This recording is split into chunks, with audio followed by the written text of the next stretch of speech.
Terima kasih kepada Kingdom Community Network yang mengundang saya untuk boleh berbagi hari ini. Dan kepada semua saudara-saudara dimanapun saudara berada, baik di Indonesia maupun di luar negeri, kita belajar bersama-sama. Puji Tuhan, tema kita sangat menggegerkan. Hari ini ketika diposting ke Facebook, Instagram, lalu kepada beberapa grup WhatsApp, pertanyaannya semuanya sama. Awalnya pertanyaan, kok bisa orang tersesat dalam gereja?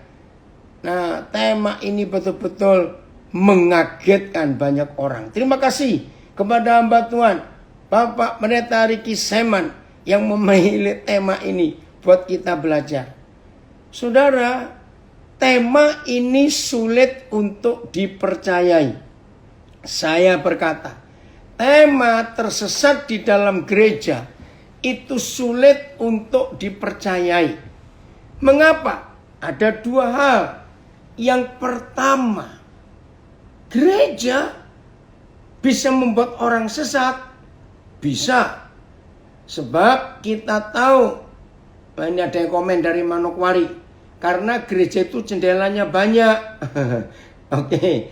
Nah, saudara, kenapa bisa tersesat di dalam gereja? Gereja kok menyesatkan? Perhatikan. Karena secara garis besar ada dua jenis gereja. Saya ulangi. Secara garis besar ada dua jenis gereja. Nah, tapi saya nggak mau diskusi masalah jenis gereja ini. Saya hanya menyampaikan supaya kita tahu gereja yang mana yang bisa membuat orang tersesat di dalamnya. Dari dua jenis gereja ini, satu, gereja yang adalah gereja Tuhan. Nah, bagaimana kita bisa mengetahui itu gereja Tuhan atau tidak? Gampang. Kalau saudara baca Wahyu 21 ayat 3 dan ayat 4, berkata demikian, ini gereja yang dari Tuhan. Wahyu 21 ayat 3 dan ayat 4. Semuanya buka Alkitab, saya akan baca untuk saudara. Nah, gereja yang ini nggak mungkin menyesatkan karena datang dari Tuhan.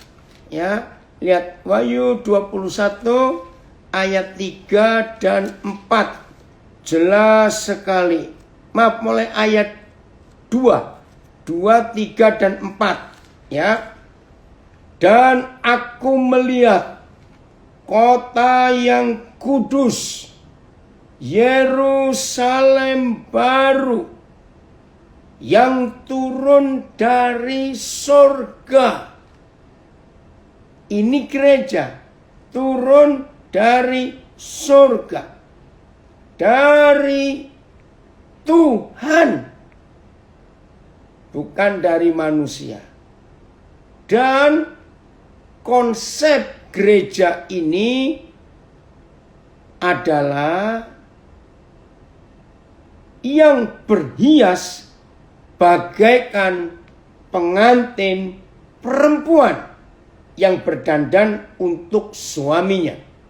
Semua kita pasti tahu siapa pengantin perempuan yang berdandan berhias dalam kekudusan untuk suaminya. Ya jelas gereja. Dan siapa suaminya? Ya jelas Tuhan Yesus Kristus. Ini jenis gereja yang pertama, berasal dari surga, dari Tuhan. Dan bentuknya, bukan bentuknya modelnya atau apa? Coba bantu saya menemukan kata yang tepat. Adalah pengantin perempuan, mempelai Kristus. Ayat 3. Lalu, begitu gereja itu nyata di bumi ini, lalu aku mendengar suara yang nyaring dari takhta itu berkata, lihatlah. Dengan nyaring, dengan antusias, dengan bergairah, lihatlah kemah Tuhan. Saya ganti, inilah gereja. Gereja Tuhan ada di tengah-tengah manusia. Dan ia, Tuhan, akan diam bersama-sama dengan manusia. Manusia-manusia itu akan menjadi umatnya. Dan Tuhan akan menjadi Tuhan mereka. Ini tipe gereja yang pertama. Dan tidak mungkin menyesatkan. Karena ada dua ciri, dua kriteria. Satu, turun dari surga, dari Tuhan. Dua, berhias pakai pengantin perempuan yang berdandan untuk suaminya. Nah ini, terima kasih hamba Tuhan adik saya ini dari Tawangmangu, Pramono Limanto. Terima kasih dukungannya. Jadi cirinya ada dua, gereja yang dari Tuhan dan ini pasti tidak akan menyesatkan. Turun dari surga, bukan dari kantor sinode. Maaf saya berkata. Dari Tuhan, bukan dari pendiri denominasi itu, bukan. Lalu yang kedua, modelnya, kiprahnya, identitasnya, bentuknya adalah pengantin perempuan yang berhias untuk suaminya. Nah, begitu gereja ini ada di dunia, maka ciri yang ketiga ada di ayat 3. Apa itu? Gereja itu ada di tengah-tengah manusia. Tolong perhatikan, manusia di ayat 3 Wahyu 21 itu bukan saudara, bukan saya. Bukan. Kita ini gerejanya itu. Manusia di ayat 3 itu adalah orang-orang di sekitar kita yang belum kenal siapa Tuhan. Begitu Bapa di surga menemukan gerejanya, pengantin perempuannya, yaitu saudara dan saya, maka Yahweh Tuhan pindah dari surga ke bumi. Maka itu saya pernah baca, cuma saya lupa dalam terjemahan apa kalimat ini. Ia, ya masih ayat 3, ia akan diam bersama-sama dengan manusia. Nah, kata diam ini disebut ia berdomisili. Nah, kata domisili itu artinya pindah. Wih, saudara, begitu Bapa di surga tahu di dunia ada gereja yang berasal dari surga, dari Tuhan sendiri, dan identitas gereja itu adalah mempelai perempuan, yaitu gerejanya, baru Bapa akan pindah berdomisili di dunia, diam berdomisili di antara manusia, lalu manusia-manusia yang banyak itu menjadi umatnya, dan Tuhan jadi Tuhan mereka. Lah, gerejanya itu adalah kita. Dan apa yang terjadi kalau ada gereja yang seperti ini? Begitu di dunia ada gereja yang seperti ini, ayat 4. Betul, ini rekan saya, Ibu Tina Priyatna, luar biasa. Betul. Lihat ayat 4. Saya ulangi lagi. Kok bisa orang tersesat dalam gereja? Masa gereja menyesatkan? Nah, saya katakan, ada dua jenis gereja. Gereja yang pertama sedang kita bahas. Dari Wahyu 21 ayat 2, 3, dan 4. Dan ini gereja tidak menyesatkan. Apa yang terjadi ketika di bumi ini ada satu gereja yang mempunyai 3 ciri. 1A, dari surga. 1B, dari Tuhan sendiri. Ciri kedua, identitasnya adalah mempelai perempuan. Gereja seperti pengantin perempuan. Itulah mempelai Kristus. Yang ketiga, ada di ayat 3. Wahyu 21. Gereja itu membuat Tuhan gak betah di surga. Bayangkan, Yahweh Tuhan maha dahsyat, maha kuasa, bisa gak betah di surga ketika dia tahu gerejanya yang dia rindukan sudah ada di dunia ini. Maka itu kalimat pertama ayat 3. Lihatlah. Itu teriakan yang menggema di seluruh alam semesta. Lihatlah. Gerejaku ada di tengah-tengah manusia. Berarti Tuhan merindukan gereja itu segera ada di bumi. Nah, kalau di bumi sudah ada gereja yang memiliki 3 ciri ini, dahsyat. Ayat 4. Oh, saudara, ayat 4. Saya akan baca, coba baca. Sudah ditayangkan berapa terjemahan. Sebentar ya, ini FAYH. Nah, oke, saya akan baca FAYH-nya. Dan saya Yohanes melihat kota kudus yaitu Yerusalem baru turun dari surga dari Tuhan. Sungguh suatu pemandangan yang indah, megah, seperti seorang pengantin perempuan pada hari pernikahannya. Saya mendengar satu suara nyaring dari takhta itu berkata, lihatlah rumah kediaman Tuhan. Nah, ini terjemahan FAY, rumah kediaman Tuhan.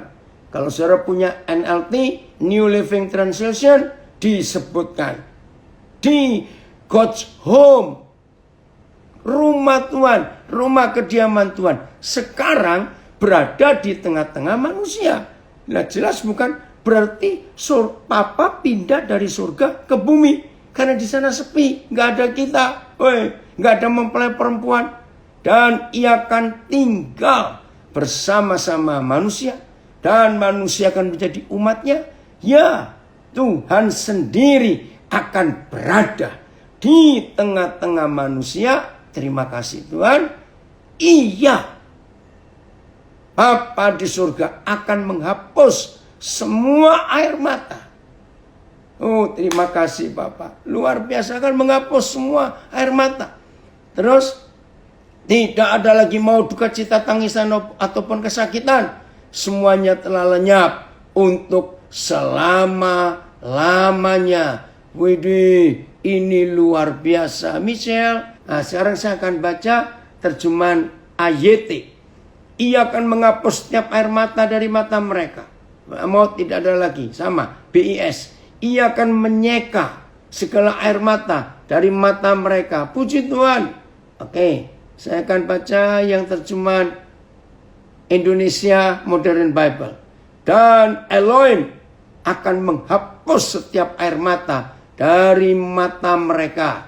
Oke, ayat 3-nya. Ya. Dan aku Yohanes melihat kota yang kudus Yerusalem baru, yang turun dari Elohim dari langit, yang telah dipersiapkan sebagai pengantin wanita yang didandani untuk suaminya. Dan aku mendengar suatu suara nyaring dari surga berkata, lihatlah, tabernakel Elohim ada bersama manusia. Dia akan berdiam bersama manusia, dan manusia akan menjadi umatnya. Elohim sendiri akan ada bersama mereka sebagai Elohimnya, dan Elohim akan menghapus air mata dari mata mereka. Saudara perhatikan baik-baik. Setelah ada gereja, saya bilang tadi kan ada 2 jenis gereja. Nanti kita akan milih mana yang bisa menyesatkan orang di dalamnya. Dan ini sungguh-sungguh luar biasa. Gereja itu, saya ulangi, cirinya 1A, turun dari surga. Bukan dari siapa-siapa. 1B, dari Tuhan sendiri. Bukan dari kantor sinode ini, kantor sinode itu. 2, identitasnya adalah pengantin perempuan. Nomor 3, itu ayat 3 Wahyu 21. Yaitu yang membuat Tuhan Elohim tidak betah di surga dan dia akan pindah ke dunia, kumpul kita dan umat manusia menjadi umatnya. Ini luar biasa, saudara. Dan hasilnya gereja yang seperti ini pasti tidak akan menyesatkan. Karena di mana ada gereja jenis atau tipe yang pertama ini, maka semua orang yang ada di sekitar gereja itu tidak ada yang bisa menangis lagi. Ini luar biasa. Jadi di mana ada gereja yang benar itu, orang gak akan menangis lagi. Nah, gereja seperti ini masa menyesatkan. Jenis gereja yang kedua adalah gereja yang buatan manusia. Loh, masa ada gereja buatan manusia? Banyak. Saya ulangi, banyak. Ayo jujur. Kira-kira kalau kita selesai belajar lewat Zoom, Instagram, Facebook sekarang ini, kira-kira, maaf, jangan tersinggung. Bisa nggak beberapa orang di antara kita, ya, beberapa orang di antara kita buka gereja baru? Terserah, saudara mau pakai nama apa? Loh, jawab bisa toh? Apalagi zaman sekarang. Bisa banget, betul. Asal punya duit, terus punya fasilitas, gedung, kita bayar orang, maaf, untuk main musik, mimpin pujian. Oh, luar biasa. Bisa jadi gereja baru. Nah, gimana izin sinodenya? Gampang. Cari aja sinode-sinode yang sudah hampir tutup. Beli sinode itu. Jadi, aduh saudara, maka itu gereja yang tipe kedua ini yang pasti menyesatkan orang. Jelas ya? Oke, sekarang kata sesat. Perhatikan baik-baik kata sesat. Oke, nah ada yang komen di Facebook, bisnis gereja di mana-mana sekarang. Betul. Hartono bilang bisa buka gereja. Ayo. Apalagi kita bisa undang orang yang gak punya panggilan sebagai, maaf, pelayan Tuhan, asal suka ngelucu, bisa ngelucu, pasti diundang kiri kanan. Maaf. Nah, itulah gereja jenis yang kedua. Oke, menyesatkan. Apa kata lain sesat? Apa itu? Sesat itu punya arti salah jalan.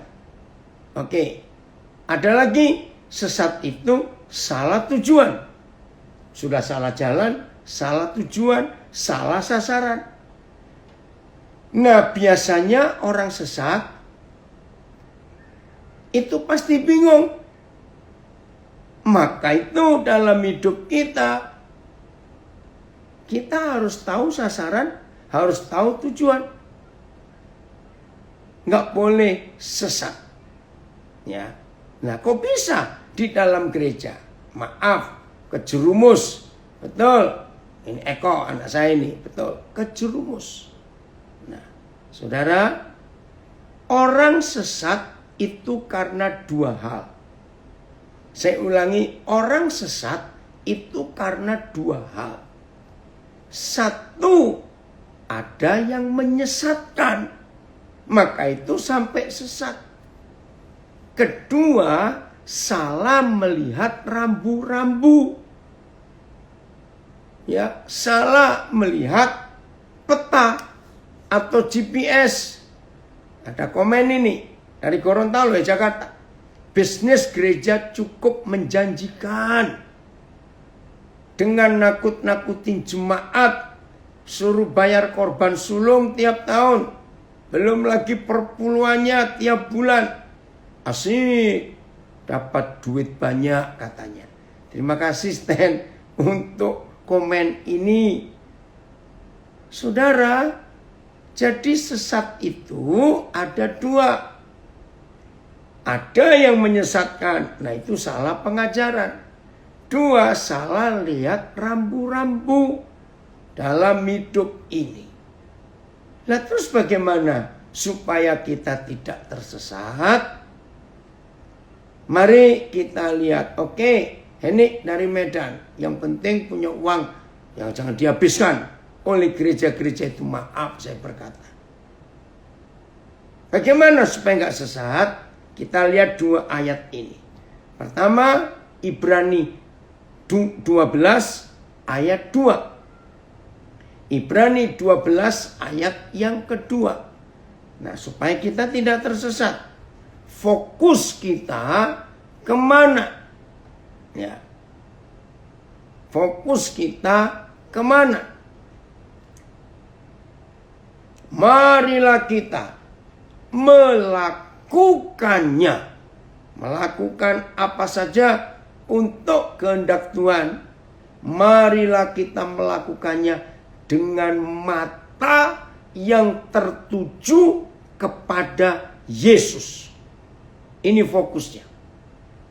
Mata tertuju kepada Yesus yang memimpin kita dalam iman. Nah, ada kata memimpin. Berarti kalau yang memimpin kita itu Tuhan Yesus, pasti nggak bisa tersesat. Aduh, luar biasa ini saudara. Maka itu penting sekali dalam hidup kita. Fokus kita ke Tuhan Yesus.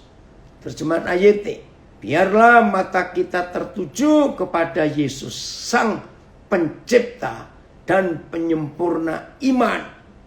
BIS, hendaklah pandangan kita, wow luar biasa, hendaklah pandangan kita tertuju kepada Yesus, sebab dialah yang membangkitkan iman kita. Oke, puji Tuhan. Nah, jadi mata kita, fokus kita kepada Yesus. Saudara boleh dekat dengan seorang hamba Tuhan yang dipakai Tuhan, boleh. Tapi fokus kita bukan ke hamba Tuhan itu, tapi ke Tuhan Yesus. Perhatikan itu baik-baik. Ya, ayat yang kedua, Efesus pasal 4, ayat yang ke-16. Efesus pasal 4, ayat yang ke-16. Oh, terima kasih Bapak. Nah, kalau hidup ini tahu sasarannya, tahu fokusnya, tahu targetnya, tahu tujuannya, maka kita nggak akan bisa tersesat. Ya. Oh, coba ayat yang ke-14. Maaf, saya salah. Efesus 4, satu terjemahan 14, 15, 16. Ya, lihat. Bagian kedua ayat 14 mulai. Nah, ini gereja yang tidak menyesatkan dan jemaat nggak akan bisa tersesat. Ya, sehingga kita bukan lagi anak-anak yang diombang-ambingkan oleh rupa-rupa angin pengajaran. Oh Tuhan, tolong ini. Perhatikan kalimat berikut. Sudah usianya, hidup rohaninya masih seperti anak-anak, gampang diombang-ambingkan karena nggak punya fokus, masih anak-anak. Ini loh pemimpin-pemimpin yang jahat oleh permainan palsu manusia dalam nama Yesus. Saya harap nggak ada yang marah kalau saya sebut langsung. Siapa manusia di ayat 14 Efesus 4 ini yang bisa mengombang-ambingkan jemaat yang masih anak-anak itu? Ya jelas, para pribadi yang menyebut diri gembala, hamba Tuhan, pengkhotbah bisa palsu. Walaupun ngajarnya pakai Alkitab. Wih, luar biasa William. Opa senang kamu bisa ikut. Ini cucu saya satu lagi dari Nabi ikut belajar. Saudara, saya baca lagi ayat 14 ini menakutkan. Sehingga kita bukan lagi anak-anak yang diombang-ambingkan oleh rupa-rupa angin pengajaran, oleh permainan palsu manusia dalam kelicikan mereka yang menyesatkan. Gila ini saudara. Saudara perhatikan. Siapa manusia-manusia yang punya permainan palsu dan licik? Maaf. Itulah orang-orang hamba-hamba Tuhan palsu. Maaf saya berkata. Disesatkan kemana? Ayat 15. Seharusnya. Nah, kata tetapi saya ganti. Seharusnya. Saudara dan saya dan semua jemaat, perhatikan. Dengan teguh. Dengan kokoh. Ayat 15 Efesus 4. Dengan kuat. Ini dia. Nah ini ada yang tanya, bagaimana gembala selingkuh dan masih mengembalakan? Ya cepat keluar dari situ. Nggak usah ngurusin dia. Biarin jemaatnya aja keluar. Oh, sudah jelas gembalanya selingkuh. Ya. Terus nggak pernah membereskan. Tinggalin aja. Masih ayat 15 ya. Dengan teguh, dengan kuat, dengan kokoh. Berpegang kepada kebenaran di dalam kasih. Nah ini cirinya.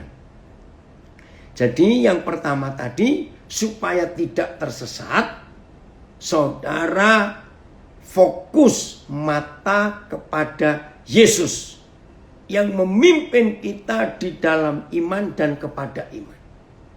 Hal yang kedua, saudara dan saya harus bertumbuh di dalam segala hal.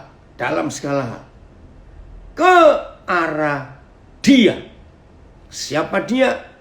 Kristus yang adalah kepala. Nah, saya gabung.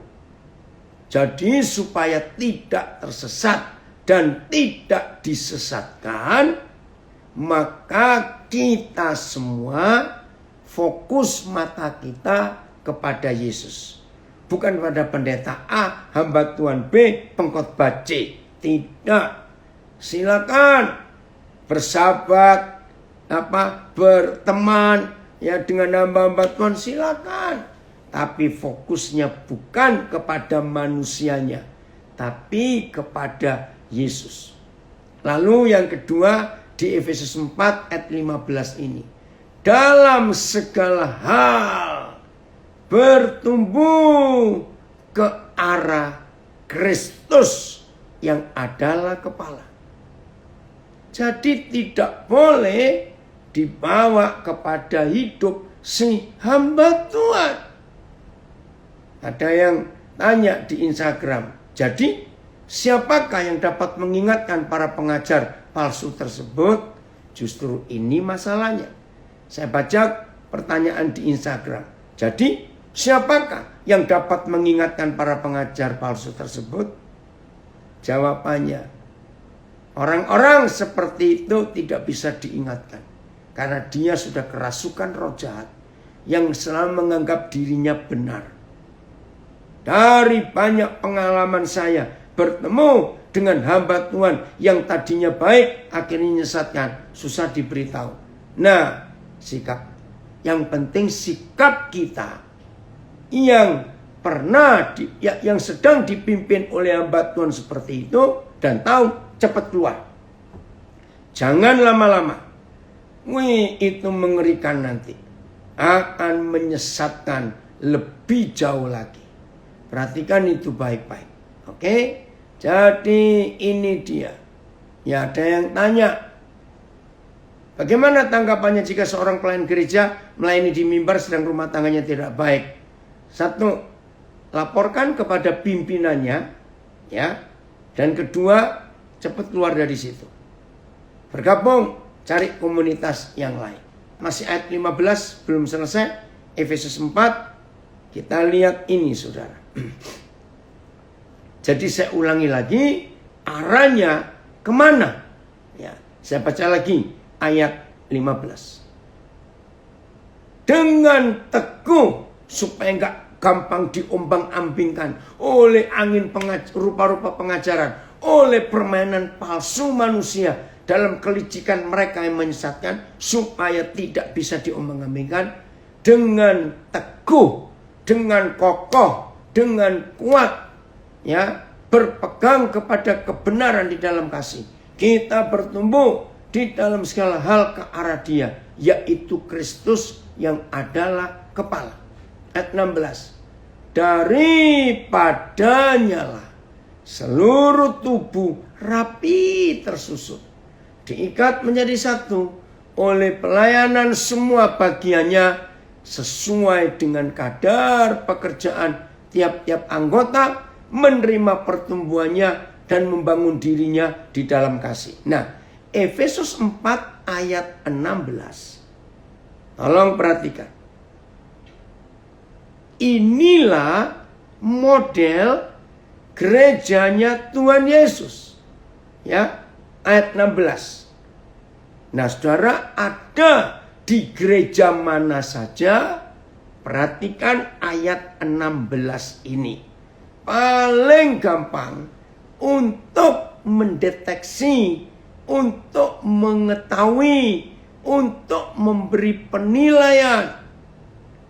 Gereja yang saya ikuti itu gerejanya Tuhan atau gerejanya si hamba Tuhan. Itu ayat 16 ini.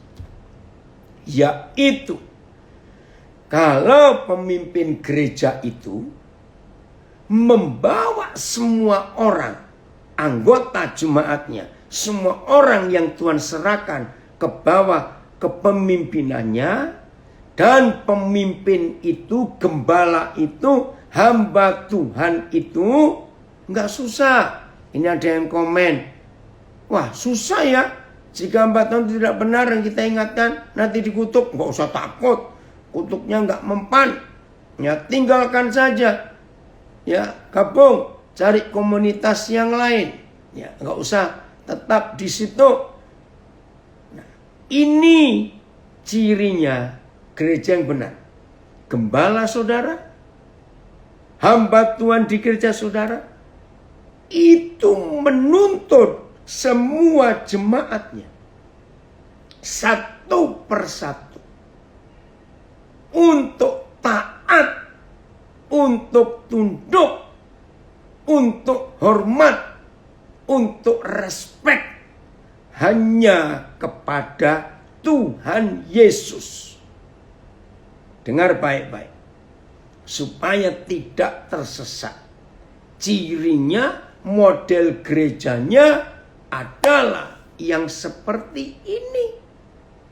Masing-masing anggota jemaat dibawa ke arah kepala, ke arah Kristus. Bukan kepada si hamba Tuhan, bukan kepada si pendeta, si gembala, bukan. Semuanya arah Kristus. Maka itu jangan saudara ada di dalam gereja yang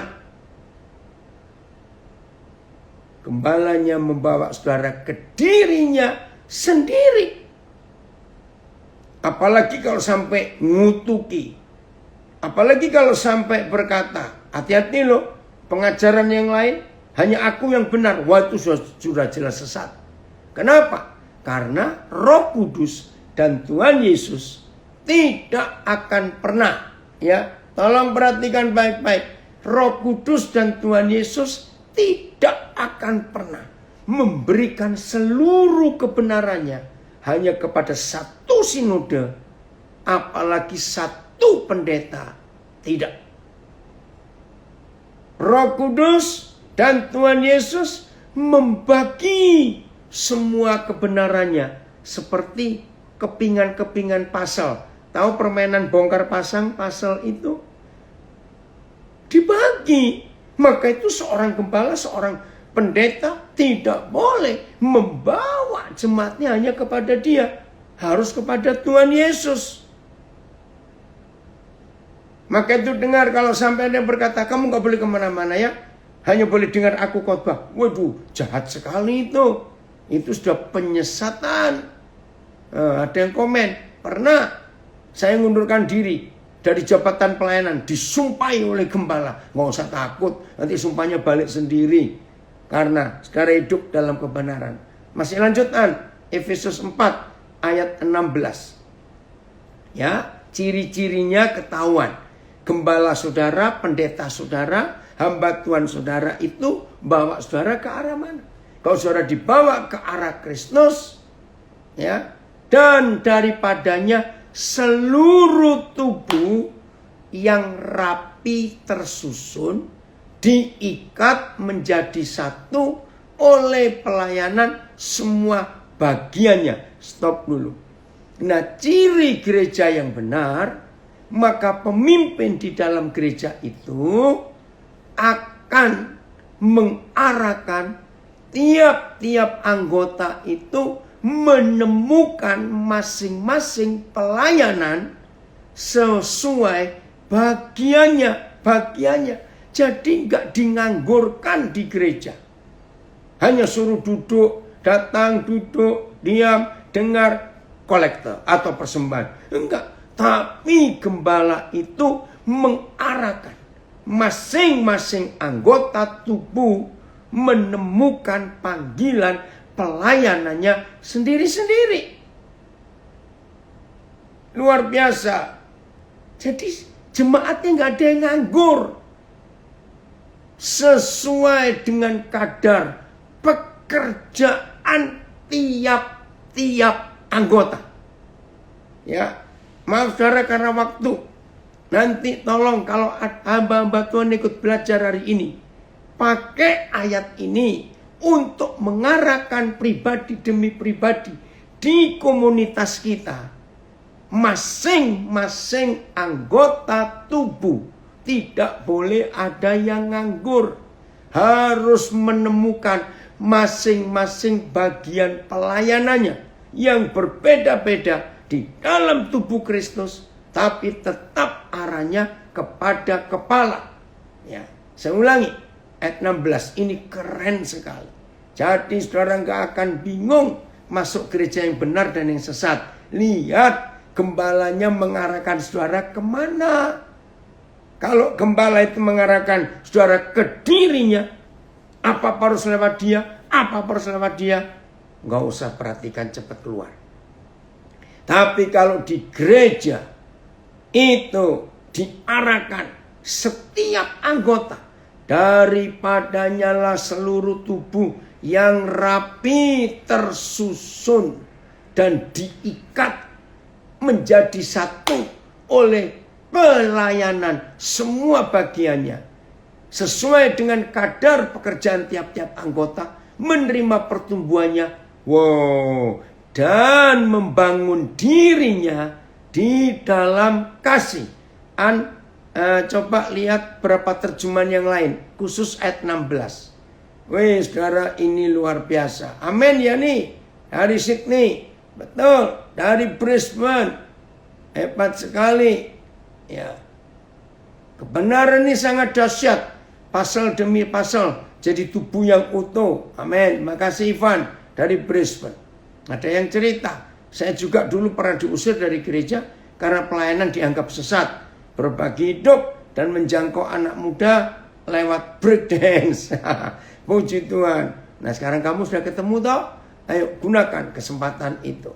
Lihat ayat 16 dari berapa terjemahan. AYT. Darinya seluruh tubuh tersusun dan diikat bersama-sama menjadi satu melalui topangan setiap sendi. Jika masing-masing melakukan bagiannya, tubuh akan bertambah sehingga membangun dirinya sendiri dalam kasih. BIS. Di bawah pimpinannya, ya, nyanyi huruf besar, semua anggota tubuh itu tersusun rapi dan saling dihubungkan oleh sendi-sendinya masing-masing.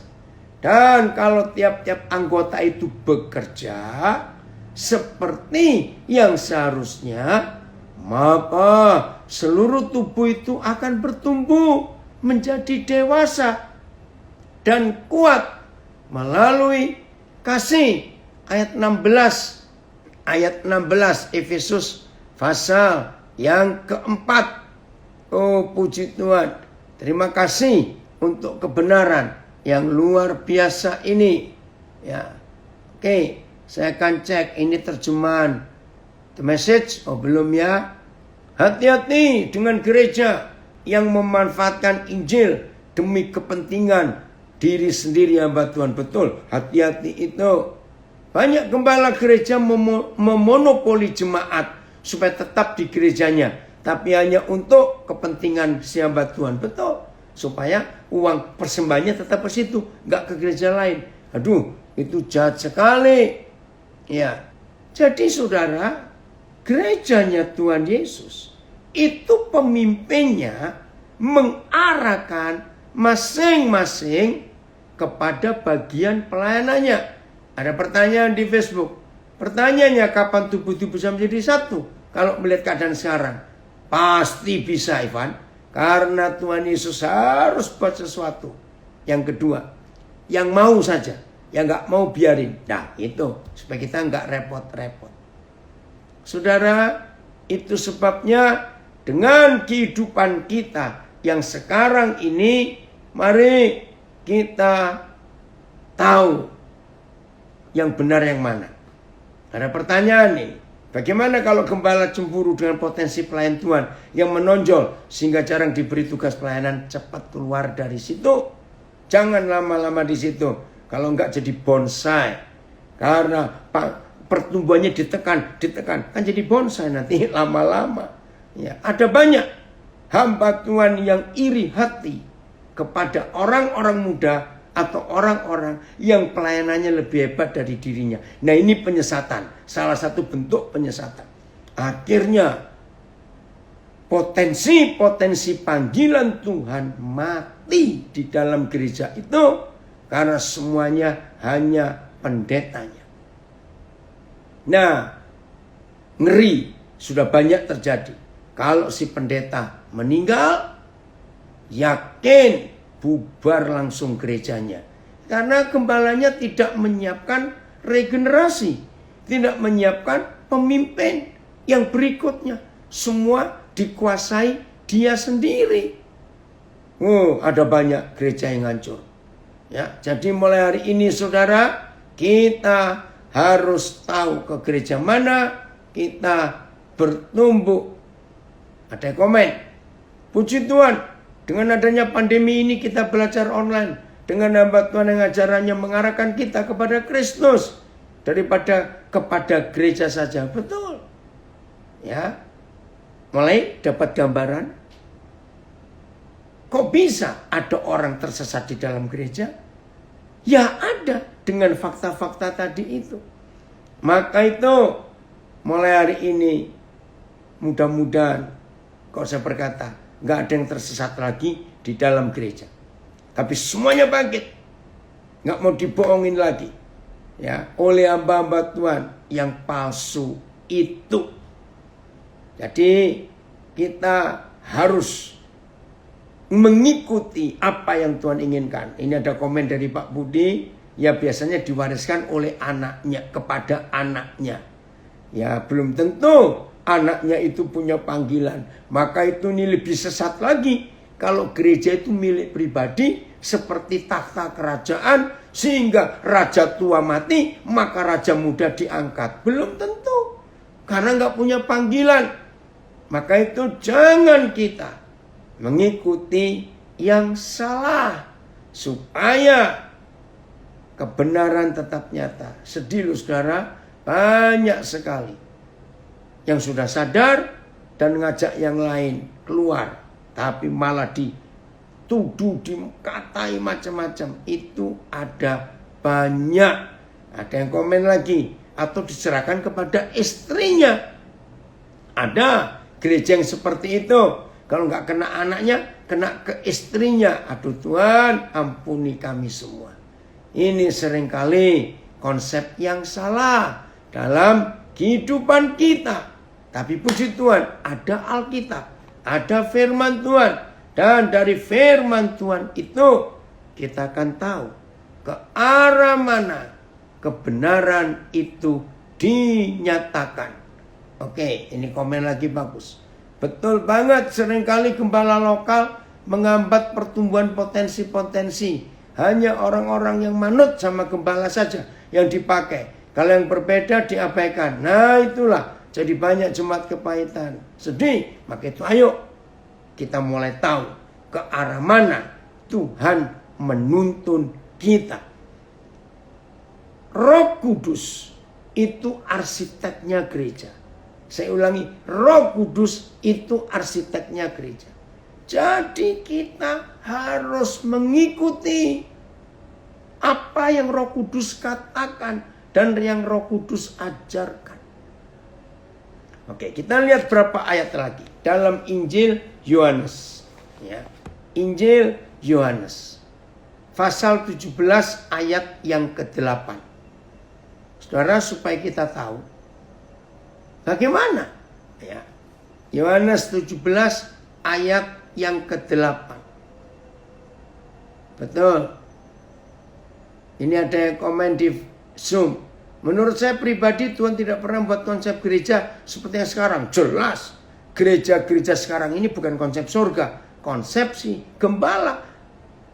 Bukan dari Tuhan. Jemaat mula-mula adalah komunitas kecil yang saling membangun. Ya, harus kembali ke situ. Oke. Yohanes 17 ayat 8.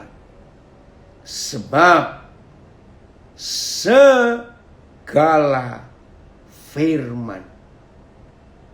Ayat sebab aku telah memberitakan kepada mereka firman yang engkau berikan kepadaku. PS, sudah aku sampaikan kepada mereka perkataan yang Bapa berikan kepadaku. Nah saudara, kalau Tuhan Yesus, ini yang berkata Tuhan Yesus loh, Yohanes 17 ini. Sebab segala firman yang engkau Bapa sampaikan kepadaku Yesus, telah aku sampaikan kepada mereka. Oh Tuhan tolong. Khusus hal ini khusus kepada rekan-rekan saya, teman-teman saya, hamba-hamba Tuhan, para pengkhotbah yang dikasihi Bapa. Mari kita sama-sama, saya ulangi, mari kita sama-sama melakukan yang Tuhan Yesus katakan. Supaya sebagai pemimpin-pemimpin yang dipanggil dan dipilih oleh Tuhan, kita tidak menyesatkan orang di dalam gereja. Tuhan tolong kami, lindungi kami, supaya kami tidak jadi penyesat di dalam gereja. dalam nama Yesus. Kapan? Bila mana seorang hamba Tuhan seperti kita-kita ini tetap benar dan tidak menyesatkan jemaat, yaitu apabila kita menyampaikan segala firman yang kita dapat dari Bapa di sorga. Jadi harus murni pengajaran kita. Tidak boleh campur dengan filosofi, dengan doktrin. Maafkan saya tidak bisa respect. Maaf ya. Saya nggak bisa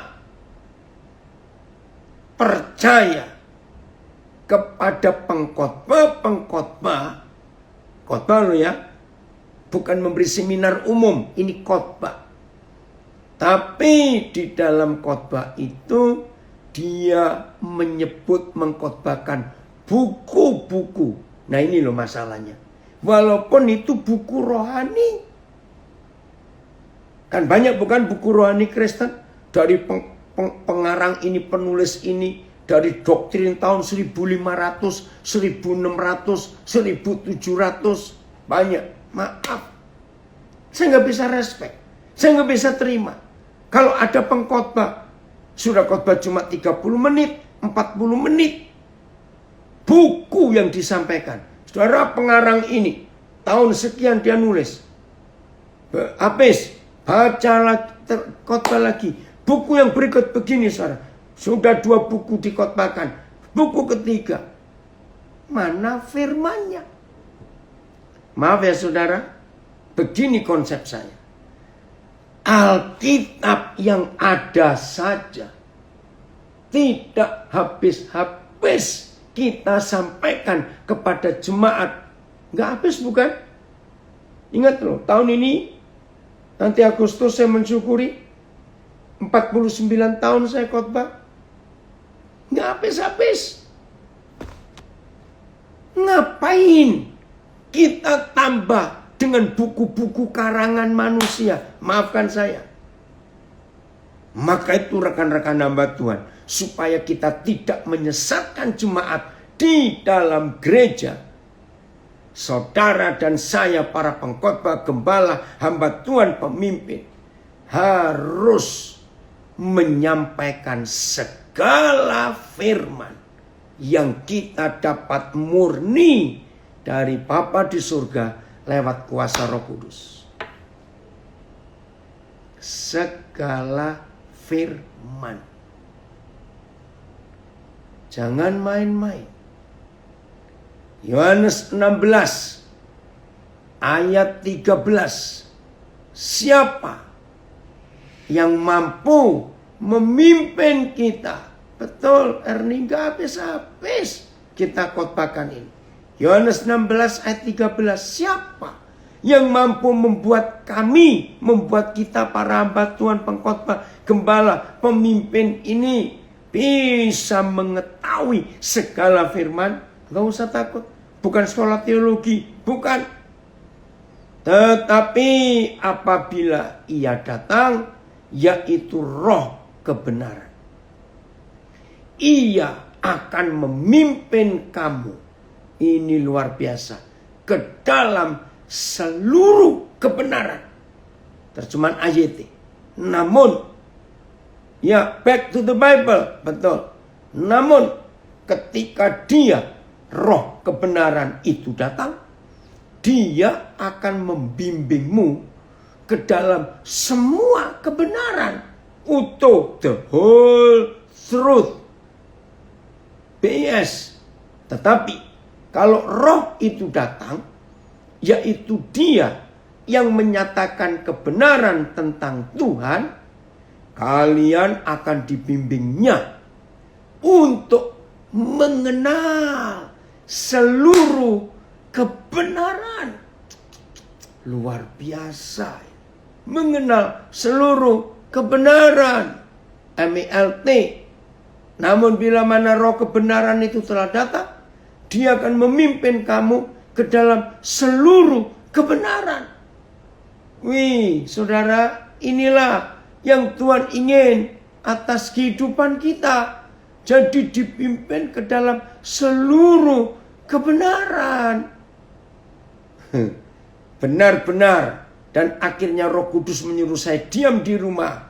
Saya dibilang sesat dan akhirnya pandemi. Oh, terima kasih Tuhan. Kebenaran janji nyata. Pembahasan ini jelas, luar biasa. Haleluya. Puji Tuhan. Kalau kita betul-betul mau melakukan, sulit memang menerima. Kalau ada dari antara jemaat yang pelayanannya lebih bagus dan pengaruhnya lebih besar dari gembalanya, dianggap saingan baru. Ya itulah, ini yang Tuhan nggak ingin. Mohon maaf Bapak, ada yang tanya. Bukankah untuk mencari kebenaran akan Tuhan dan kasih dalam Tuhan bisa berupa kesaksian dan kemungkinan ditulis dalam banyak buku-buku lain? Maaf. Itu betul. Tapi itu tidak dikhotbahkan dan tidak diajarkan. Kenapa? Karena setiap kesaksian yang dialami sebagai mujizat oleh setiap orang itu tidak berlaku untuk orang-orang lain. Karena Papa bekerja lewat kita beda-beda. Ya, saya nggak tahu siapa ini David Guntoro, tapi di Instagram dia tanya. Saya ulangi, mohon maaf Bapak, bukankah untuk mencari kebenaran akan Tuhan dan kasih dalam Tuhan bisa berupa kesaksian dan kemungkinan ditulis dalam banyak buku-buku lain? Enggak. Maaf ya Pak David, kebenaran hanya Alkitab, bukan buku-buku lain, walaupun itu buku rohani. Kesaksian, saya percaya ada banyak kuasa Tuhan bekerja dalam hidup setiap orang. Tapi apa yang dialami oleh orang itu belum tentu terjadi di hidup kita. Karena Papa punya banyak cara. Nah Pak David dengar ya, apalagi banyak kesaksian pengkhotbah membuat luka hati jemaat. Oh saudara, saya dapat berkat mobil saudara. Padahal saya sudah punya 2 mobil. Nah itu yang menyakitkan. Yang lain aja 1 mobil aja nggak punya. Ini punya 3. Maaf saudara, karena setiap pagi jam 4 itu bangun untuk berdoa pagi, maka usaha saya diberkati. Percaya nggak? Kalau saudara pakai doa pagi, kesaksian orang itu doa pagi jam 4 pagi, belum tentu usaha saudara bisa maju. Belum tentu. Maka itu jangan khotbahkan kesaksian, khotbahkan firman Tuhan. Jangan khotbahkan buku-buku rohani, khotbahkan Alkitab. Inilah kebenaran yang kita harus miliki dalam hidup kita. Ayat terakhir, Roma 15. Paulus berkata begini. Jadi ingat ya, hamba-hamba Tuhan, teman-teman saya, rekan-rekan saya, sampaikan segala kebenaran, bukan sebagian kebenaran. Itu namanya doktrin. Kalau sebagian kebenaran namanya doktrin. Jangan khotbahkan buku. Itu bukan kebenaran. Kebenaran hanya Alkitab. Tidak ada yang lain. Maaf. Dan bagaimana kita bisa tahu kebenaran? Roh Kudus yang akan menuntun kita ke dalam seluruh kebenaran. Roma 15 mulai ayat yang ke ayat 18. Roma 15 mulai ayat 18. Roh Kudus tolong kami. John, ini anak saya dari Balikpapan ikut. Nanti ya tanggal berapa ya? April ya John. Kelompok PD Tulus Balikpapan. Ada Zoom. Papa harap kalian ikut. Roma 15 ayat 18. Saudara lihat, seorang Paulus. Ya, seorang Paulus. Oh, ada hamba Tuhan madu, kata gembala dari Denpasar. Apa itu madu? Mata duitan. Wih, keren singkatannya.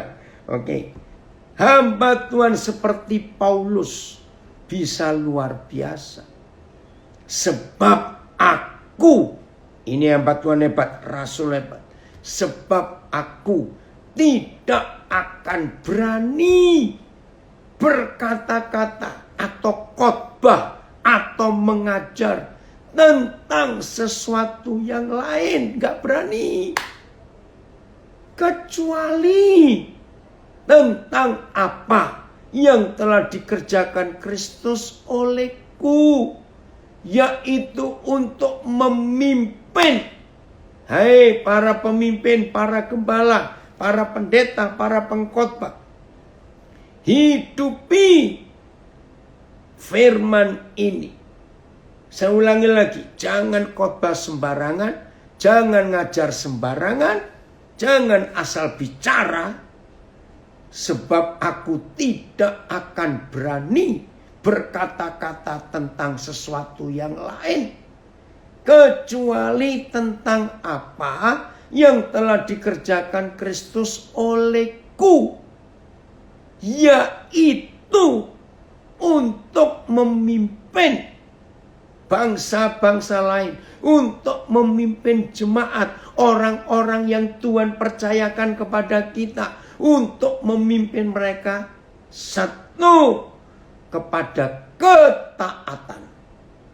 Bukan taat kepada kita, tapi taat kepada Tuhan Yesus, Gembala Agung. Bagaimana memimpinnya? Oleh perkataan dan perbuatan.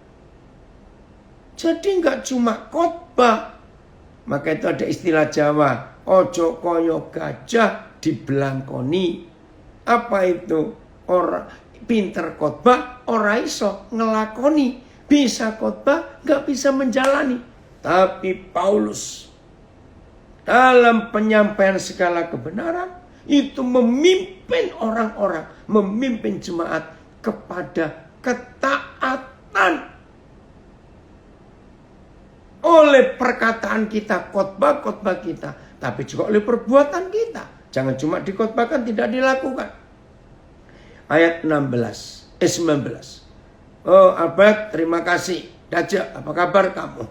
Oke ya, lihat ayat 19. Oleh kuasa, tanda-tanda, oleh mujizat-mujizat, dan ini kesimpulannya, oleh kuasa Roh Kudus. Demikianlah dalam perjalanan keliling dari Yerusalem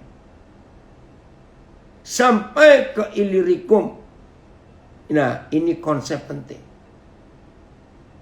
Aku telah memberitakan sepenuhnya Injil Kristus. Saya baca dulu 20, nanti ayat 19 Papa minta berapa terjemahan? Ayat 20. Ini yang saya pegang sampai hari ini. Kenapa saya nggak mau mendirikan gereja organisasi? Karena ayat ini. Ayat 20, Roma 15. Dan dalam pemberitaan Injil itu, aku menganggap sebagai kehormatanku bahwa aku tidak melakukannya di tempat-tempat di nama Yau Sentrato ya, terima kasih ya, saugel untuk berkat Tuhan ya. Dan dalam pemberitaan itu aku menganggap sebagai kehormatanku bahwa aku tidak melakukannya di tempat-tempat di mana nama Kristus telah diberitakan orang, supaya aku jangan membangun di atas dasar yang telah diletakkan orang lain. Jadi saya tidak mau bangun gereja kalau di tempat itu sudah ada gereja. Maka kalau saya balik Roma 15 ayat 20, ini salah satu model penyesatan di dalam gereja. Oh ngeri saudara.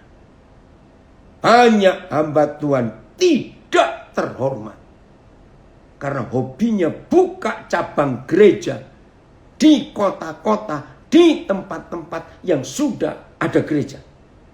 Hamba Tuhan seperti itu tidak terhormat menurut Roma 15 ayat 20. Jadi kalau sudah ada gereja di tempat itu, nama Kristus sudah diberitakan di situ dan sudah ada, kita nggak boleh nambahin lagi. Cari tempat yang kosong. Maka itu kenapa pendeta-pendeta keroyokan di Kelapa Gading semuanya, di BSD semuanya. Aduh, kenapa nggak ke Aceh sana yang masih kurang?